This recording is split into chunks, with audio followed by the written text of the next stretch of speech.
حول ولا قوة إلا بالله العلي العظيم. أعوذ بالله من الشيطان اللعين الرجيم. بسم الله الرحمن الرحيم. الحمد لله الذي نبر قلوب العارفين بنور معرفته وأثبت فؤاد أنبيائه وأوليائه بقصص الأنبياء والمرسلين وأكمل إيمان المسلمين والمؤمنين بولاية علي أمير المؤمنين عليه السلام. الصلاة والسلام وتحية والإكرام على أفضل الموجودات العبد المؤيد والرسول المسدد المصطفى الأمجد المحمود الأحمد أعني أبا القاسم محمد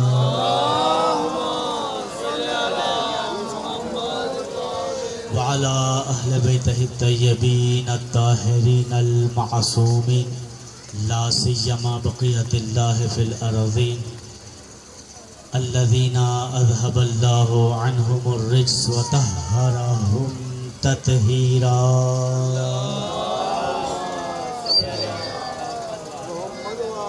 أما بعد فقد قال تبارك وتعالى في كتابه المجيد وفرقانه الحميد وقوله الحق. بسم الله الرحمن الرحيم.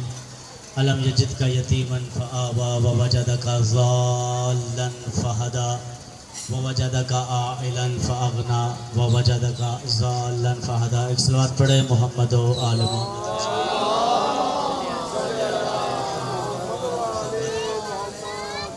کریم پروردگار سے دعا ہے کہ اللہ پاک آپ کا اس مقدس مقام پر آنا اپنے بارگاہ میں قبول و منظور فرمائے. میرے مالک ان مومنین کی توفیقات الہیہ میں اضافہ فرما. بانی مجلس کی توفیقات الہیہ میں اضافہ فرما. ان مومنین کے رزق حلال میں برکت نصیب فرما. جو دلوں میں دعائیں رکھتے ہیں میرے مالک اپنے خاص لطف اور کرم کے ساتھ تمام دعاؤں کو مستجاب فرما.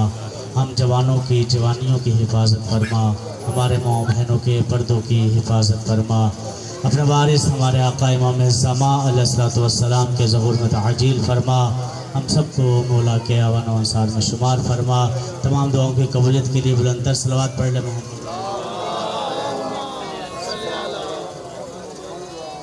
جی سامعین محترم قابل عزت و احترام، میں نے آپ کے سامنے سورہ ضحیٰ کی آیات کی تلاوت کے شرف حاصل کیا. خالق کائنات ارشاد فرما رہا ہے وَالضُّحَىٰ وَاللَّيْلِ إِذَا سَجَىٰ مَا وَدَّعَكَ رَبُّكَ وَمَا قَلَىٰ وَلَلْآخِرَةُ خَيْرٌ لَكَ مِنَ الْأُولَىٰ وَلَسَوْفَ يُعْطِيكَ رَبُّكَ فَتَرْضَىٰ أَلَمْ يَجِدْكَ يَتِيمًا فَآوَىٰ وَوَجَدَكَ ضَالًّا فَهَدَىٰ وَوَجَدَكَ عَائِلًا فَأَغْنَىٰ. خالق کائنات سورہ ضحیٰ میں ارشاد فرما رہا ہے دیکھیں کوئی بھی حکومت قائم کرنی ہو، چاہے وہ دنیاوی حکومت ہو، چاہے وہ اخروی حکومت ہو، چاہے وہ اللہ کے بنائی ہوئی حکومت ہو، اس حکومت کو کامیاب کرنے کے لیے دو بنیادی شے کی ضرورت ہوتی ہے. ایک مال کی اور ایک حمایت کی. دنیا کی حکومت ہو پھر بھی دو اشیاء کی ضرورت، مال کی اور حمایت کی. لیکن اگر حکومت الہی ہو، اگر حکومت الہی ہو تو اس الہی حکومت کو بھی قائم کرنے کے لیے، دنیا میں قائم کرنے کے لیے پھر بھی دو چیزوں کی اشد ضرورت ہے. ایک مال کی اور ایک حمایت کی، سپورٹ کی. اگر دو چیزیں اس الہی حکومت کو نہ ملے پھر بھی یہ حکومت قائم نہیں ہو سکتی. یہ دو چیزیں کون سی ہیں؟ اتنے خوبصورت عمل ہیں آل محمد کے، اتنا خوبصورت عمل ہے کہ جو عمل بی بی کا تھا، جو عمل جناب خدیجہ الکبریٰ کا تھا، اللہ نے اس عمل کو اپنا عمل کہہ دیا. جو عمل سرکار ابو طالب کا تھا، اللہ نے اس سرکار ابو طالب کے عمل کو بھی اپنا عمل کہہ دیا. اللہ قرآن میں ارشاد فرما رہا ہے الم یجدک